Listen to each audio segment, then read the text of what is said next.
Baik, bismillahirrahmanirrahim. Assalamualaikum warahmatullahi wabarakatuh. Alhamdulillah. Alhamdulillah nasta'inuhu wa nastaghfiruhu wa natubu ilaih. Wa na'udzu billahi min syururi anfusina wa min sayyiati a'malina. May yahdihillahu fala mudilla lahu wa may yudlil fala hadiya lahu. Asyhadu an la ilaha illallah wa asyhadu anna Muhammadan abduhu wa rasuluhu la nabiyya wa la rasula ba'dah. Rabbi israh li sadri wa yassir li amri wahlul 'uqdatam min lisani yafqahu qawli thumma amma ba'd. Alhamdulillah, para asatidz yang kami cintai dan yang kami hargai, kita patut bersyukur kepada Allah Subhanahu wa taala karena pada hari ini kita masih dapat menghirup udara segar dan diberi rizki oleh Allah Subhanahu wa taala. Dan masih banyak nikmat-nikmat Allah Subhanahu wa taala yang diberikan oleh kita. Salawat beserta salam kita haturkan kepada junjungan Nabi besar kita Muhammad sallallahu alaihi wasallam, karena ia telah membawa kita dari zaman jahiliyah menuju zaman Islamiyah, dan karena beliau pula telah mengajarkan kepada kita tentang hukum-hukum Islam, tentang firman-firman Allah Subhanahu wa taala, sehingga kita dapat memahami Islam dengan mudah. Kita dapat mengetahui mana yang haram, mana yang halal, mana yang batil, dan juga mana yang hak. Para asatidz wal ustadzat, marilah kita sama-sama mengkaji dan belajar. Insyaallah pada hari ini ana akan membawakan tentang sejarah kesyirikan yang terjadi di dunia ini atau di permukaan bumi ini. Sebab terjadinya kesyirikan di permukaan bumi ini salah satunya adalah, dan sebab utamanya adalah al-ghulu fis salihin, yaitu adalah berlebih-lebihan dalam mengkultuskan orang-orang saleh, berlebih-lebihan dalam menghormati orang-orang saleh, menghormati ustadz-ustadznya, menghormati para kiai, al-habaib dan lain-lain sebagainya, berlebih-lebihan dalam hal itu.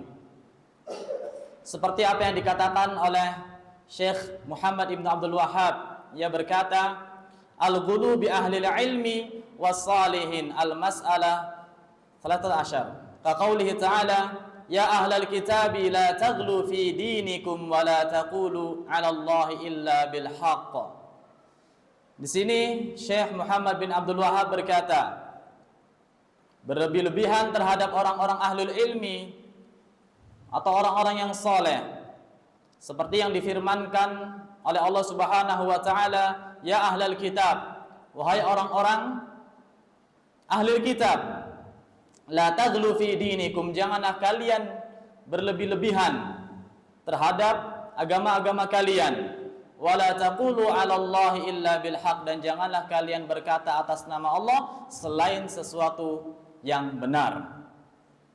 Kita melihat bahwasannya manusia pertama yang Allah utus ke permukaan bumi ini adalah kakek moyang kita, yaitu Nabi Adam alaihissalam.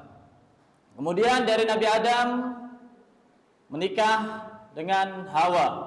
Akhirnya mulailah tersebar manusia beranak pinak dari keduanya hingga ke seantero dunia terisi, dan dari berbagai bahasa, berbagai kulit dan lain sebagainya, semuanya keturunan anak Adam. Sampai akhirnya Allah Subhanahu wa taala mengutus Nabi Nuh alaihissalam. Berarti Nabi Nuh ini adalah nabi ketiga, ya, Adam, Idris, Nuh. Nah, nabi ketiga. Nah, pada masa Nabi Adam hingga zamannya Nabi Nuh ini tidak pernah terjadi yang namanya kesyirikan. Setelah datangnya Nabi Nuh dan kaum-kaumnya, mulailah terjadi adanya kesyirikan. Jadi dari zamannya Nabi Adam, Idris tidak pernah terjadi kesyirikan, barulah terjadi ketika zamannya Nabi Nuh. Sedangkan jarak antara Nabi Adam ke Nabi Nuh seperti apa yang dikatakan oleh Ibnu Abbas, kana baina Adam wa Nuh asyra qurun, yaitu antara jarak Nabi Adam dan Nabi Nuh ini adalah 10 generasi.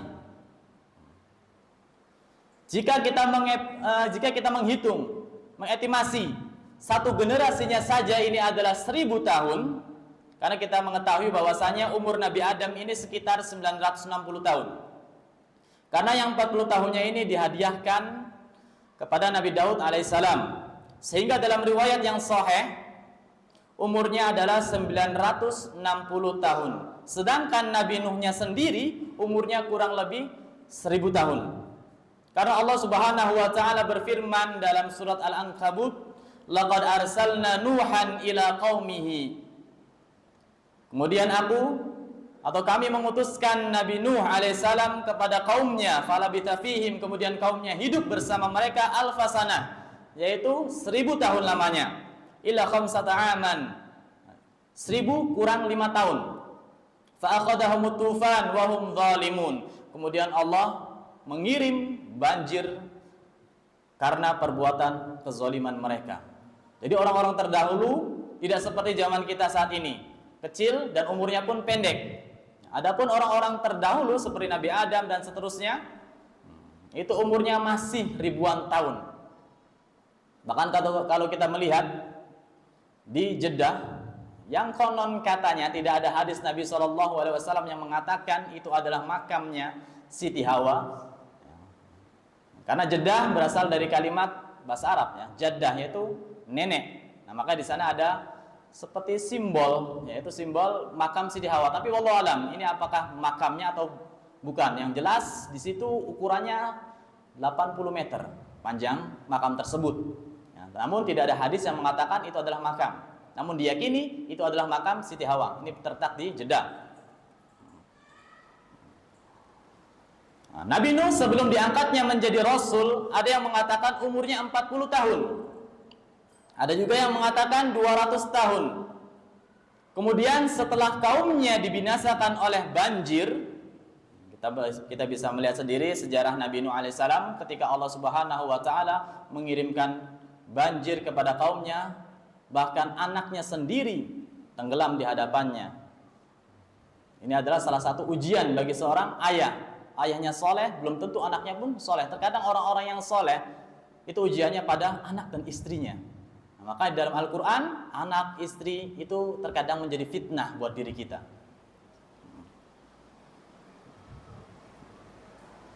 Di situ juga ada khilaf. Intinya umurnya Nabi Nuh alaihissalam itu kurang lebih adalah 1000. Antara jarak Nabi Adam dan Nuh tidak pernah terjadi kesyirikan. Berarti sekitar 10 generasi. Sedangkan satu generasinya adalah 1000, berarti kurang lebih sekitar 1000 tahun umur dunia ini. Ini baru 3 nabi. Sedangkan kita ini udah umat akhir zaman. Jadi bumi ini sudah terlalu capek, ya. Maka banyak sekali bencana-bencana dan lain-lain sebagainya.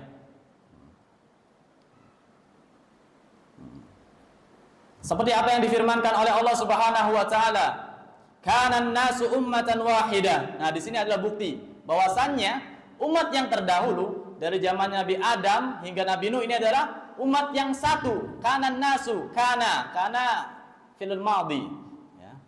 Yang menunjukkan bahwasannya sesuatu yang lampau. Sebelumnya manusia itu adalah umat wahidah, yaitu umat yang bertauhid kepada Allah Subhanahu wa taala. Umat yang hanya menyembah kepada Allah Subhanahu wa taala, meminta hanya kepada Allah Subhanahu wa taala, bertawakal hanya kepada Allah Subhanahu wa taala, walaupun pada saat itu belum diwajibkannya salat dan lain sebagainya. Namun mereka bertauhid kepada Allah Subhanahu wa taala. Barulah setelah itu terjadi kesyirikan. Fa ba'atsallahu an-nabiyyina mubashshirina wa mundhirin. Nah, dari situlah akhirnya Allah mengutus para nabi-nabi yang tugasnya sebenarnya hanyalah 2. Ya, tugas nabi ini adalah 2. Yang pertama adalah mubasyirin, yaitu memberikan kabar gembira kepada umat-umatnya yang taat kepada Allah Subhanahu wa taala, dijanjikannya surga yang abadi. Karena umat Islam tidak ada yang mau. Sebenarnya umat Islam ini hakikatnya harusnya tidak ada yang mau tinggal di dunia. Karena isinya apa? Kesengsaraan semua. Sedangkan di akhirat sana, di surga sana, semuanya abadi dan indah. Kemudian tugas yang kedua para nabi adalah al-mungdirin. Mungdirin, yaitu adalah memberi peringatan bagi mereka yang berbelok, yang melenceng dari hukum-hukum Allah dan nabinya. Dalil lain juga, wa ma kana an-nasu illa ummatan wahidah fakhtalafu. Nah, di sini Allah juga berfirman, sesungguhnya dahulu kala umat itu tidak lain dan tidak bukan melainkan mereka bertauhid kepada Allah Subhanahu wa taala. Fakhtalafu, kemudian mulailah terpecah belah, mulailah terjadinya perselisihan. Namun bukan berarti jarak antara Nabi Adam ke Nabi Nuh tidak ada kemaksiatan. Kemaksiatan ada, ya, kemaksiatan ada, namun belum ada namanya kesyirikan, hanya ada kemaksiatan seperti yang pernah kita dengar dan semuanya mengetahui terjadinya pertikaian antara anak Adam, yaitu Qabil dan Habil. Pembunuhan, ya. Pembunuhan ini terjadi ketika zamannya anaknya Nabi Adam alaihissalam. Dari situ pun kita bisa melihat ketika terjadi pembunuhan, si Qabil bingung untuk melakukan apapun terhadap si saudaranya ini. Mau diapakan ini? Akhirnya apa? Allah Subhanahu wa taala berfirman, fa ba'atsallahu ghuraban yabhathu fil ardi. Kemudian Allah Subhanahu wa taala mengutus seekor burung gagak ke dunia. Liyuriyahu kaifa yuwari sau'ata akhi. Tujuannya apa? Untuk menunjukkan kepada si Qabil ini diapakan nih saudaranya. Akhirnya Allah mengutus seekor ghurab yang meninggal, juga ada salah satu kawannya ini meninggal, akhirnya dikuburkan, akhirnya baru ditiru. Jadi kita belajar mengubur atau mengembalikan manusia ke tanah, karena kita tercipta dari tanah, maka harus kembali ke tanah. Itu belajar dari ghurab, ya. Kalau kita lihat dari sejarah Al-Quran ini, dan kita alhamdulillah dilahirkan dalam keadaan Islam, dan hidup kita, mati kita insya Allah bermanfaat. Hidup kita harusnya bermanfaat, dan mati kita pun bermanfaat. Kenapa? Karena kalau kita kembali ke tanah yang ada mayatnya itu insya Allah akan menjadi pupuk subur. Beda dengan orang-orang atau agama lain yang dibakar dan lain sebagainya. Ini tidak ada manfaatnya, yang ada debu, polusi udara dan lain sebagainya. Namun kita harus bermanfaat. Jadi pupuk tanah, akhirnya suburlah tanah tersebut. Faktanya apa? Di Indonesia kalau kita ke kuburan pasti banyak pepohonan, pasti indah, banyak bunga dan lain sebagainya. Ya walaupun malamnya terlihat seram, ya, karena banyak tumbuhan. Itu dia. Kemudian kesyirikan terjadi di zamannya Nabi Nuh alaihissalam. Nabi Nuh alaihissalam adalah rasul pertama yang diutus oleh Allah Subhanahu wa taala. Seperti dalam hadis yang sahih ketika di padang mahsyar. Ya Nuh, anta awwalu rasulin ila ahlil ardi wa sammakallahu 'abdan syakura. Wahai Nuh, engkau adalah rasul pertama yang Allah utus ke bumi, ke penduduk bumi ini. Wasammakallahu 'abdan syakura, dan Allah menjulukimu dengan hamba yang bersyukur. Diutusnya Nuh karena terjadi kesyirikan, sebab pengkultusannya terhadap orang-orang saleh. Allah Subhanahu wa taala berfirman dalam surat An-Nuh, "Wa makaru makran kubbara wa qalu la tadarunna alihatakum wa la tadarunna wadda wa la suwa'a wa la yaghutha wa ya'uqa wa nasra." Wa makaru makran kubbara. Kaum Nuh membuat makar. Yang makar itu tersebut makar yang sangat besar. Wa qalu, apa yang kata mereka? La tadarunna alihatakum. Janganlah kalian tinggalkan Tuhan-Tuhan kalian. Wala tadarunna wadda, dan janganlah kalian meninggalkan Tuhan Wad. Wala Suwa, dan juga Tuhan Suwa. Wala Yaguth, dan juga Tuhan Yaguth, Ya'uq dan Nasra. Dan 5 orang ini yang kita sebutkan adalah dari kalangan orang-orang soleh, mengikutnya Nabi Nuh, pengikutnya Nabi Nuh, orang-orang soleh. Semuanya manusia biasa. Bahkan mereka ketika hidup tidak pernah menyatakan dirinya Tuhan. Nah, 5 sesembahan yang disebutkan, yang disembah tersebut terjadi di zaman Nabi Nuh.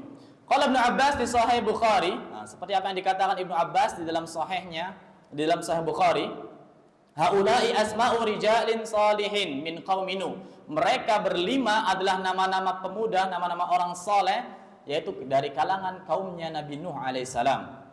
Wa qala al-Imam Ibnu Katsir 'inda tafsirihi li hadhihi al-ayah ma lakhassahu. Seperti apa yang dikatakan Imam Ibnu Katsir di dalam tafsirnya tentang ayat ini, wa hadhihi asma'u asnamihim, dan inilah nama-nama patung-patung mereka, allati kanu ya'budunaha min dunillah, yang mana mereka menyembahnya selain Allah Subhanahu wa taala.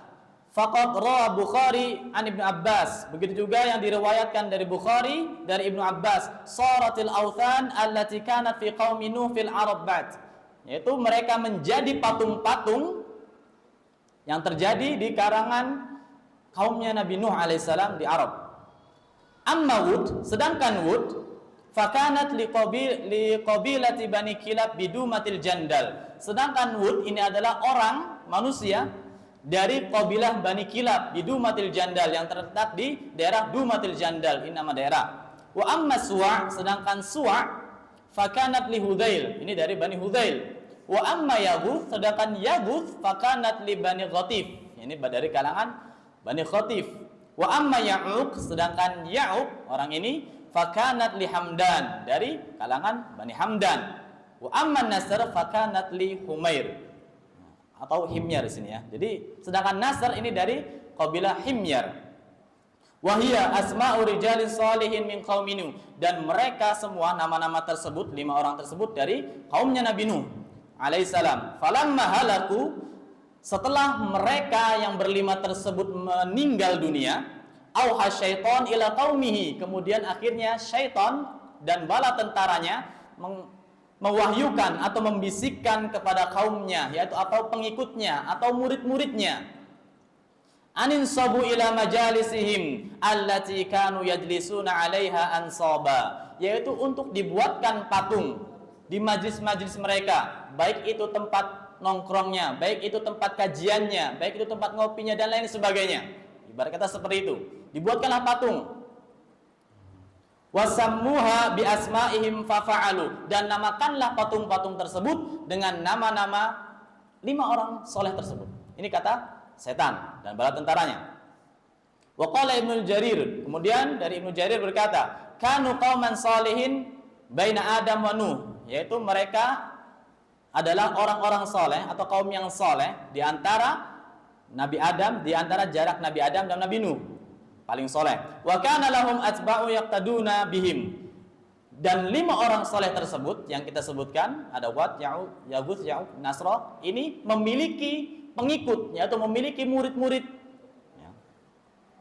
Falamma matu qala ashabuhum alladzina kanu yaqtaduna bihim, kemudian setelah mereka meninggal dunia, yaitu guru-guru mereka yang mereka ikuti, teman-temannya ada yang berkata, yang mengikuti guru-guru tersebut, lau sawarnahum kana ashwaqu lana ilal ibadati idza dzakarnahum, kalau seandainya kita menggambarkan atau kita melukiskan atau kita membuat patung, kana ashwaqu lana ilal ibadah, maka akan menambah kerinduan, kecintaan kita terhadap ibadah, idza dzakarnahum, ketika kita mengingat guru-guru kita, ketika kita mengingat orang yang kita kagumi. Seperti halnya ketika kita mempelajari sirah Rasulullah SAW, semakin kita mengenal Rasulullah dari tata cara hidupnya, dari bangun tidur ke tidur lagi, maka kita akan semangat untuk mengikutinya. Beda dengan orang-orang yang hanya sekedar kenal nama, maka ibadahnya gak seperti orang yang mengenal Rasulullah dengan detail, atau yang mempelajari sirahnya. Seperti itulah.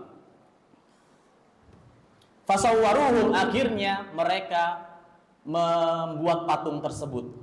Falamma matu jaa wa jaa akharuna dabba ilaihim iblis faqala innama kanu ya'budunahum wa bihim yasqunal matar fa'abaduhum. Nah, di sini barulah ketika generasi yang pertama, generasi pembuat patung tersebut, generasi pembuat patung sudah jelas. Mereka tahu persis apa sih tujuannya patung ini dibuat dan lain sebagainya. Nah, ketika semua generasi pertama itu meninggal dunia juga, datanglah generasi yang lain. Dabba syaitan ilaihim, kemudian setan mulai membisikkan lagi. Membisikkan, menggoda dan lain sebagainya. Innama kanu ya'budunahum, sesungguhnya mereka dahulu yang membuat patung tersebut, ya'budunahum, mereka menyembahnya. Karena logikanya kalau kita orang bodoh semua di sini misalnya, atau seseorang yang bodoh melihat patung di suatu tempat pasti akan bertanya-tanya, ini kok ada patung, sejarahnya apa sih ini? Akan bertanya-tanya, kenapa di sini? Lalu ada setan yang membisikkan, yaitu apa? Oh, dahulu ini disembah dan lain sebagainya. Akhirnya kita mengikutilah karena hilangnya ilmu. Nusyal ilmu. Wa bihim yaskunal matar, dan dari patung tersebut manusia-manusia pada zaman tersebut, kata setan, ya dibisikkan, mereka meminta hujan. Meminta hujan dari patung tersebut. Fa'abaduhum, akhirnya mereka menyembahnya, yaitu menyembah patung tersebut, orang-orang saleh.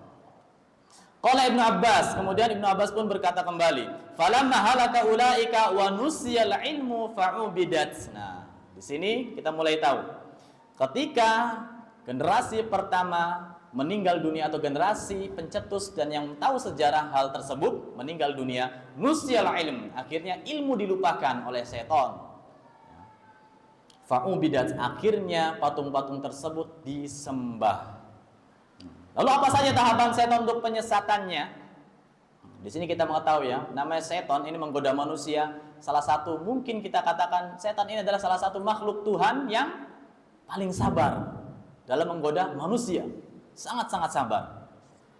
Yang pertama, ketika orang soleh tersebut meninggal, setan menyuruh membuat patung di lokasi mereka membuat majlis.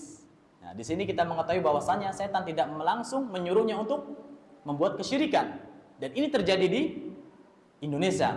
Berapa banyak kiai-kiai atau orang-orang soleh atau keturunan Rasulullah SAW digambarkan, dipoto atau dibuat patung, kemudian dipajang di rumah-rumah mereka, di masjid-masjid mereka, di taklim-taklim mereka, yang sehingga akhirnya seseorang yang menyatakan kesesatannya itu apa? Berselisih dengan hadis Nabi SAW. Kalau seandainya kita memajang patung ini atau memajang foto ini, maka setan-setan akan kabur karena melihat gambar ini. Ini terjadi di Indonesia. Sampai ada yang bilang kayak itu berselisih dengan hadis Nabi SAW. Yang mana kalau seandainya rumah kita ada patung ataupun ada sesuatu yang bernyawa, maka malaikat enggan untuk memasuki rumah kita. Loh, di sini ada orang yang mengatakan kalau seandainya foto orang tersebut dipajang, maka setan-setan akan kabur. Awalnya memang benar, yaitu tujuannya untuk mengenang, memotivasi dan lain sebagainya. Namun itu salah. Ya. Yang kedua, setelah itu setan menunggu generasi yang membuat patung meninggal, dan ini membutuhkan waktu yang sangat panjang akhirnya. Ya. Generasi pertama meninggal itu membutuhkan waktu yang sangat panjang. Namun setan di sini masih tetap bersabar. Ketika mereka sudah meninggal, barulah setan menunggu ilmu itu dilupakan. Setelah menunggu meninggal, setan masih menunggu lagi, ilmu dilupakan. Agar apa? Agar tujuan patung ini dibuat, gak ada yang tahu lagi nih. Gak ada yang tahu, setelah gak ada yang tahu, barulah setelah itu setan menyuruhnya untuk disembah patung-patung tersebut. Inilah sebab utama terjadi kesyirikan di permukaan bumi ini, yaitu al-ghulu fis salihin, berlebih-lebihan kepada orang-orang yang soleh, atau pengkultusan kepada orang-orang yang soleh.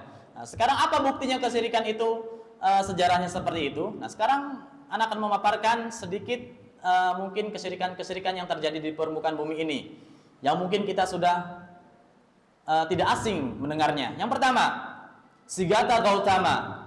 Ya, Siddhartha Gautama ini adalah sesembahan yang disembah oleh orang-orang Hindu. Ini adalah padahal Siddhartha Gautama ini sendiri adalah manusia dan ia tidak pernah mengaku dirinya ini sebagai Tuhan. Dia muncul, atau Siddhartha Gautama ini muncul karena ia tidak setuju adanya kasta-kasta dalam agama Hindu. Dia tidak setuju adanya kasta Brahma, tidak setuju adanya kasta Waisa, Satria ataupun Sudra, karena kasta tersebut menunjukkan adanya si miskin dan si kaya, adanya si ini dan si itu dan sebagainya. Karena apa? Siddhartha Gautama ini memiliki prinsip semua manusia yang dilahirkan di dunia ini dalam keadaan sama. Tidak ada perbedaannya. Si miskin, si kaya tidak ada perbedaannya sama sekali. Dia adalah orang baik. Siddhartha ini adalah orang baik. Kita katakan Siddhartha ini adalah orang baik. Namun faktanya, jelas orang baik pasti mengikuti pengikut. Ya. Nah, ketika Siddhartha Gautama ini meninggal dunia, barulah si pengikutnya ini, fansnya ini membuat patung Siddhartha Gautama. Awalnya untuk mengenang kepahlawanannya, pikirannya, ideologinya dan sebagainya. Tapi akhirnya saat ini kita mengetahui dia dianggap sebagai Tuhan. padahal dia tidak pernah mengakui dirinya Tuhan ataupun ingin disembah. Tidak ada sama sekali. Konghucu, ya. Konghucu sama juga, ini adalah nama orang baik, orang bijak, namun sekarang sudah menjadi agama. Kemudian ada juga orang-orang Yahudi, ia berlebihan kepada Uzair, seperti apa yang difirmankan oleh Allah Subhanahu wa taala. Wa qalatil yahudu Uzair ibnullah. Orang-orang Yahudi berkata, sesungguhnya Uzair itu adalah anak Allah Subhanahu wa taala. Wa qalatin nasara al-masih ibnullah. Sedangkan orang-orang Nasrani mengatakan bahwasanya Masih inilah yang anak Tuhan. Ini Tuhan sebenarnya siapa? Ini ada yang mengatakan Uzair, ini ada yang mengatakan Masih. Sebenarnya siapa? Ini kan sebagai pengkultusan, karena mereka berlebih-lebihan terhadap orang-orang tersebut. Akhirnya mereka sampai ke derajat penuhanan yang berbahaya. Yang keempat, selanjutnya, yaitu orang-orang Nasrani, Isa bin Maryam alaihissalam, dan dua-duanya dikultuskan berlebihan, yaitu Isa dan ibunya. Seperti apa yang difirmankan oleh Allah Subhanahu wa taala, wa idz qala Allah ya Isa ibn Maryam a anta qulta lin-nasi ittakhiduni wa ummiya ilahaini min dunillah qala subhanak ma yakunu li an aqula ma laysa li bihaq in kuntu qultuhu faqad alimta ta'lamu ma fi nafsi wa la a'lamu ma fi nafsik innaka anta 'allamul ghuyub. Dan ingatlah ketika Allah Subhanahu wa taala berfirman, "Hai Isa putra Maryam, kamu mengatakan, apakah kamu mengatakan kepada manusia, jadikanlah aku dan ibuku dua orang Tuhan selain Allah Subhanahu wa taala?" Lalu kemudian Isa menjawab, "Maha suci engkau, tidaklah patut bagiku mengatakan apa yang bukan hakku." Itu bukan haknya untuk dijadikan Tuhan. Jika aku pernah mengatakan, maka tentulah engkau mengetahui apa yang ada pada diriku, dan aku tidak mengetahui apa yang ada pada diri engkau. Sesungguhnya engkau maha mengetahui perkara yang gaib-gaib. Nah, kalau di sini kita melihat lagi bagaimana kalau kita mendengar kisahnya atau ceramahnya Zakir Naik, ia selalu menantang kepada orang-orang Nasrani. Kalau seandainya ada dalam kitab kalian, yaitu kitab Injil, yang mana Nabi Isa alaihissalam mengatakan sembahlah aku, maka hari ini dan detik ini saya siap keluar dari Islam dan saya siap akan memasuki agama kalian, yaitu Kristen.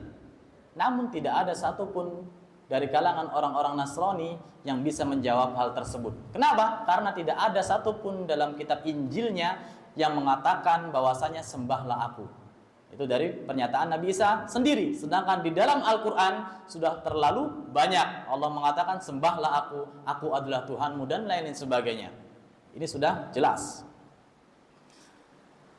Ayat lain, ma qultu lahum illa ma amartani bihi an i'budullah rabbi wa rabbakum wa kuntu alaihim syahidan ma dumtu fihim falamma tawafaitani kunta antar raqiba alaihim wa anta ala kulli syai'in syahid. Aku tidak pernah mengatakan kepada mereka kecuali apa yang engkau perintahkan kepadaku. Mengatakannya yaitu sembahlah Allah Subhanahu wa taala, Tuhanku dan Tuhanmu, dan adalah aku menjadi saksi terhadap mereka selama aku berada di antara mereka. Maka setelah engkau wafatkan aku, engkaulah yang mengawasi mereka, dan engkau adalah maha menyaksikan atas segala sesuatunya. Dan kita juga mengetahui salah satu sifat kemanusiawian Nabi Isa dan Nabi Maryam adalah apa? Seperti apa yang dikatakan firman Allah, kana ya'kulanit ta'am. Sesungguhnya mereka berdua, Nabi Isa dan Maryam, ini memakan makanan. Dan sifat makan ini adalah sifat manusiawi. Sedangkan sifat ilahi yaitu yut'imu wa la yut'am, yaitu memberikan makanan dan tidak membutuhkan makanan. Ini salah satu ketuhanan sifatnya. Yang kelima adalah rahib-rahib dan pendeta-pendeta. Allah Subhanahu wa taala berfirman, ittakhadhu ahbarahum wa ruhbanahum arbaban min dunillah wal masih ibn maryam wa ma umiru illa liya'budu ilahan wahida la ilaha illahu subhanahu amma yusyrikun. Mereka menjadikan orang-orang alimnya dan rahib-rahib mereka sebagai Tuhan selain Allah, dan juga mereka mempertaruhkan Al-Masih putra Maryam, padahal mereka hanya disuruh menyembah Tuhan yang esa. Tiada Tuhan yang berhak disembah selain Dia. Maha suci Allah dari apa yang mereka persekutukan. Nah, di antara pengkultusan mereka terhadap rahib-rahib adalah konteks penghalalan dan pengharaman. Qadima Adi bin Hatim ala Nabi sallallahu alaihi wasallam wa huwa nasraniyun fasami'ahu yaqra'u hadil ayah. Nah, datanglah seorang yang bernama Adi bin Hatim kepada Rasulullah sallallahu alaihi wasallam wa huwa nasrani, dan dia adalah orang Nasrani. Fasami'ahu yaqra'u hadil ayah. Kemudian orang Nasrani tersebut mendengar ayat tersebut, yaitu dari Rasulullah. Ittakhadhu ahbarahum wa ruhbanahum arbaba min dunillah. Sesungguhnya mereka menjadikan rahib-rahib sebagai Tuhan selain Allah Subhanahu wa taala. Wal Masih ibn Maryam, dan juga Masih ibn Maryam. Wa ma umiru illa liya'budu ilaha wahida, dan sesungguhnya kami tidak pernah memerintahkan mereka melainkan memerintahkan hanya menyembah kepada Allah yang satu atau Tuhan yang satu. La ilaha illahu, dan sesungguhnya tiada Tuhan selain Allah Subhanahu wa taala. Amma yusyrikun. Qala faqultu lahu. Kemudian dia berkata, inna lasna na'buduhum. Kemudian orang Nasrani itu berkata kepada Rasulullah sallallahu alaihi wasallam, ya Rasulullah, inna lasna na'buduhum, sesungguhnya kami tidaklah menyembah mereka, yaitu menyembah orang rahib-rahib. Kemudian Rasulullah menjawab, alaysa yuharrimuna ma ahallallahu fatuharrimunahu. Apakah kalian mengharamkan apa yang telah dihalalkan oleh Allah Subhanahu wa taala, karena mereka rahib-rahib telah mengharamkannya. Wa yuhalluna ma haramahu fatuhillunahu, dan kemudian juga engkau menghalalkan sesuatu yang diharamkan oleh Allah Subhanahu wa taala, dan kalian menghalalkannya juga. Qala qultu bala. Kemudian orang Nasrani itu berkata, betul, kami mengharamkan apa yang Allah halalkan, kami mengikuti rahib-rahib kami. Qala fatilka ibadatuhum. Kemudian Rasulullah berkata, itulah ibadah kalian terhadap rahib-rahib. Kemudian selanjutnya adalah Tuhan Lat dan Uzza. Ini juga sama. Afara'aitumul Lata wal Uzza wa manata tsalitsatal ukhra. Apakah kalian patut menganggap Lat dan Uzza sebagai Tuhan, dan Manah yang ketiga sebagai anak perempuan Tuhan?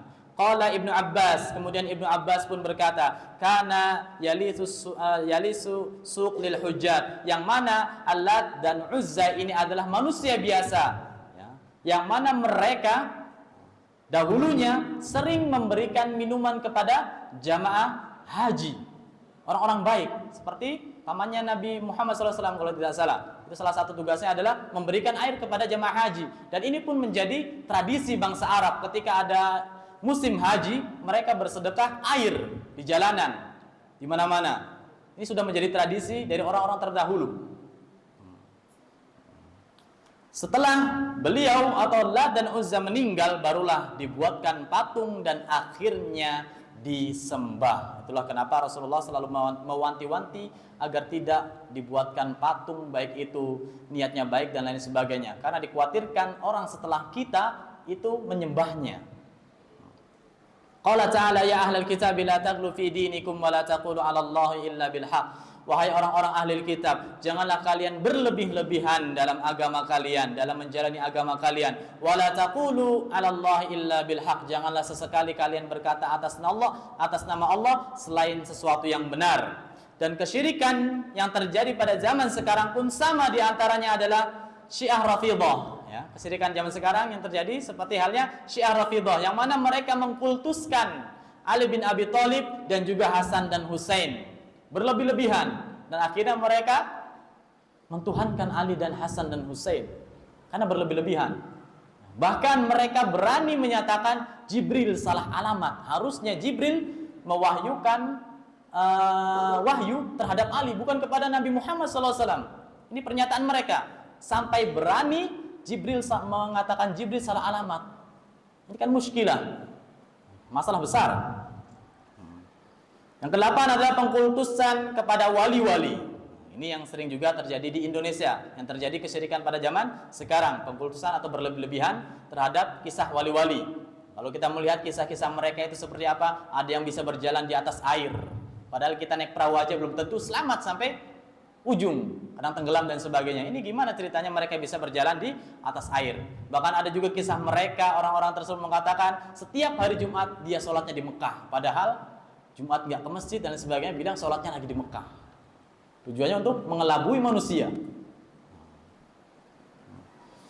Nah, kaidah keempat dalam kitab Qawaidul Arba' karangan Syekh Abdul Wahab, yaitu sebagian kaum musyrikin di zaman sekarang lebih buruk daripada kaum musyrikin pada zaman dahulu. Nah, jadi kaum musyrikin pada zaman sekarang ini lebih buruk daripada kaum musyrikin yang ada terjadi pada zaman yang lampau. Karena orang-orang musyrikin zaman dahulu saat genting atau terjadinya suatu malapetaka, mereka meminta kepada Allah Subhanahu wa taala. Jadi tandanya ketika orang-orang musyrikin zaman dahulu, ketika mereka ada genting, ketika terjadi sesuatu, mereka masih ingat kepada Allah Subhanahu wa taala. Mereka tahu tidak ada penolong selain Allah Subhanahu wa taala. Namun orang-orang musyrik zaman sekarang mau genting ataupun tidak genting, mereka tetap menyembah kepada kesyirikan. Kita melihat bagaimana ketika terjadinya gempa misalnya. Harusnya mereka tahu, ya, secara yang mengadakan gempa, terjadinya gempa, ini Allah. Mungkin secara ilmu terjadi geseran ini, terjadi geseran itu. Mungkin orang-orang geografi lebih mengerti ya masalah ilmu kayak gini. Tapi kalau kita kembali ke tauhid, sesungguhnya pergeseran tersebut tidak mungkin terjadi kecuali atas izin Allah Subhanahu wa taala.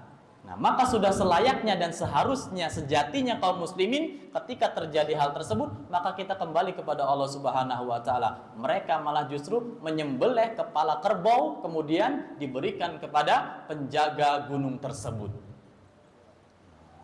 Terjadinya tsunami, kita melihat dahulu ketika terjadi tsunami, ternyata banyak juga kesyirikan yang terjadi. Mereka menyangka tsunami ini terjadi karena Nyi Roro Kidul ngamuk. Akhirnya mereka menyembelih kepala sapi lagi, kemudian disedekahkan sedekah laut. Ini adalah kesyirikan yang lebih parah. Ya. Dahulu ketika mereka ada kesyirikan, keadaan genting dan sebagainya kembali kepada Allah, justru sekarang mau genting mau nggak genting tetap berlakukan kesyirikan. Nauzubillah min dzalik. Buktinya apa? Allah Subhanahu wa taala berfirman, "Fa idza raqibu fil fulki da'ullaha mukhlishina lahuddin, falamma najahum ilal barri idza hum yusyrikun." Ini salah satu bukti kaum musyrikin zaman terdahulu, yaitu ketika mereka naik di atas kapal, kemudian terjadi goncangan ombak yang begitu besar, kekuatan yang begitu besar, mereka berdoa kepada Allah dengan memurnikan ketaatan hanya kepada Allah Subhanahu wa taala. Karena mereka tahu, ini nggak ada yang mungkin bisa menyelamatkannya selain kekuatan Tuhan. Tidak mungkin menelpon presiden untuk mengirimkan angkatan laut kemudian datang 1 detik, nggak mungkin. Makanya mereka tahu ini adalah Allah yang menggerakkan ombak dan sebagainya. Hanya Allah yang bisa menolong mereka. Mereka berdoa kepada Allah Subhanahu wa taala, "Falamma najahum ilal barri idahum yusyrikun." Namun yang terjadi ketika mereka diselamatkan oleh Allah Subhanahu wa taala kembali ke darat, malah mereka berbuat kesyirikan pula. Begitu juga cerita dari Abu Jahal ketika perang Badar. Abu Jahal ketika perang Badar pun orang yang kita ketahui bagaimana bencinya terhadap Rasulullah sallallahu alaihi wasallam. Ia justru berdoa kepada siapa ketika perang Badar? Ia tahu Abu Jahal ini ketika ada peperangan ini ada suatu genting antara hidup dan mati. Langkahnya ini menunjukkan bahwasanya antara hidup dan mati. Mereka tahu, Allah tahu dan sebagainya. Makanya Abu Jahal berdoa kepada Allah Subhanahu wa taala, bahkan doa tersebut digambarkan dalam Al-Qur'an dalam firman-Nya, "In tastaftihu faqad ja'akumul fath wa in tantahu fahuwa khairul lakum wa in ta'udu na'ud falan tughniya ankum fitnatukum syai'a walau kathurat wa annallaha ma'al mu'minin." Jika kamu orang-orang musyrikin mencari keputusan, maka telah datang keputusan kepadamu, dan jika kamu berhenti, maka itulah yang lebih baik bagimu, dan jika kamu kembali, niscaya kami kembali pula, dan angkatan perangmu sekali-kali tidak akan dapat menolak dari kamu sesuatu bahaya pun. Biarpun dia banyak, dan sesungguhnya Allah beserta orang-orang yang beriman. Di sini Allah Subhanahu wa taala menjelaskan tentang kisahnya Abu Jahal, yaitu apa? Abu Jahal sempat berdoa kepada Allah Subhanahu wa taala. Apa doanya? Allahumma ayyuna aqta'ulir rahim wa atana bima la yu'raf fa aminhu al-ghadat. Ini doa Abu Jahal. Apa kata Abu Jahal? Ya Allah, siapa di antara aku dan Muhammad? Ini doanya Abu Jahal, masih ingat kepada Allah Subhanahu wa taala. Ya. Nah, di antara aku dan Muhammad yang paling memutuskan silaturahim. Ini meminta keputusan, ya, seperti yang tadi dijelaskan dalam Al-Quran, meminta keputusan orang musyrik ini antara aku dan Nabi Muhammad, itu Abu Jahal dan Nabi Muhammad yang memutuskan silaturahim, dan datang kepada kami dengan perkara yang tidak pernah kami tahu sebelumnya. Siapa nih? Maka hancurkanlah dia hari ini. Nah, akhirnya doanya dikabulkan nggak? Dikabulkan oleh Allah Subhanahu wa taala, dan ternyata yang membawa ajaran baru, yang memutuskan tali silaturahim itu bukan Rasulullah, namun Abu Jahalnya sendiri, dan akhirnya Abu Jahal mati dan meninggal pada perang Badar.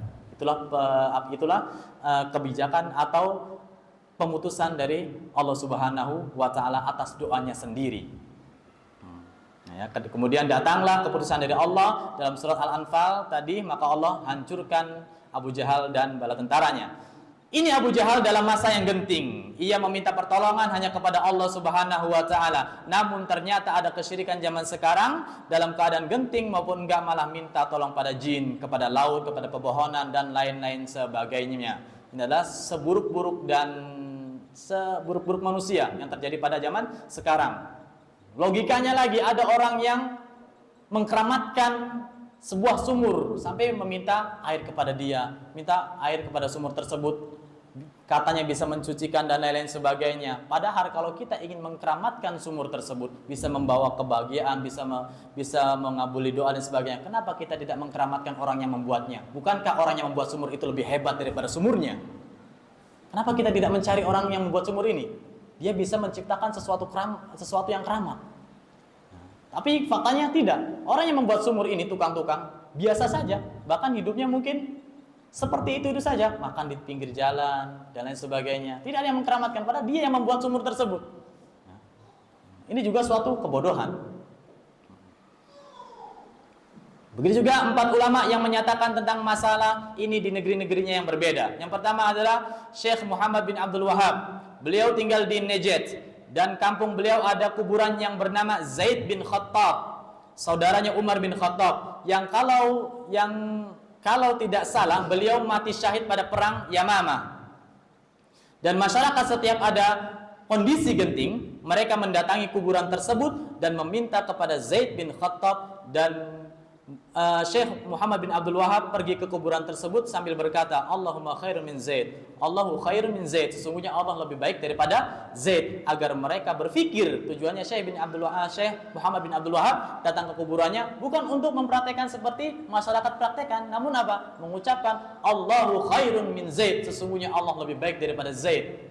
Tujuannya apa tadi? Untuk berpikir masyarakat ini.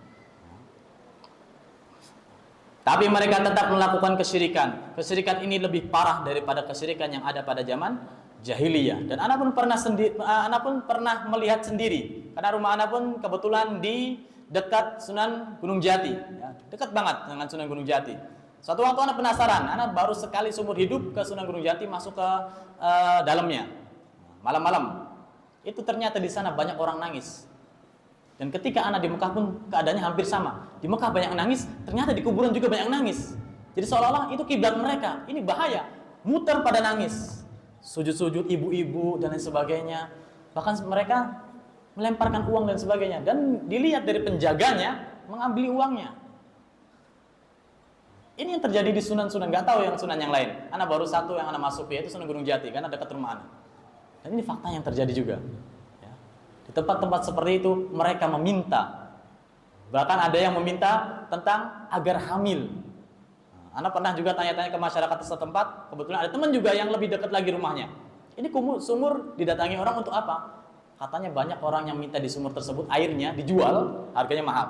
Ya mungkin segini ini bisa nyampe 100.000. Ya, air sumur tersebut dijual 100.000. Tujuannya apa? Diminum agar hamil. Percuma kalau dia nggak nikah kalau minum air ini. Logikanya seperti itu. Kalau emang bisa menghamili orang dengan minum ini, coba ada yang nggak nikah, minum air ini, apakah bisa hamil? Secara biologis pun nggak masuk akal. Itu dijual, akhirnya dikomersilkan. Itu ada, Bang, ada yang mandi di situ dan lain sebagainya, dan dimandikan. Yang perempuannya, anak bukan melihat kalau ini ya, nanya langsung, gimana kalau perempuan dimandikan? Ada yang memandikan. Terus kalau perempuan gimana yang memandikan? Dia memakai handuk, yang memandikannya laki-laki, dan itu memandikannya jongkok. Kan ini bahaya. Itu sudah menjadi tradisi. Tradisi di tempat-tempat seperti itu. Waliyadzubillah. Nah, sebenarnya masih banyak yang ingin disampaikan, namun karena waktunya habis, kita cukupi saja belajar kita sampai jam segini, karena mungkin di sisi lain kita semua memiliki kesibukan dengan keluarga dan sebagainya. Kita tutup belajar kita pada siang ini dengan doa kafaratul majlis. Subhanakallahumma wa bihamdika asyhadu an la ilaha illa anta astaghfiruka wa atubu ilaik. Assalamualaikum warahmatullahi wabarakatuh.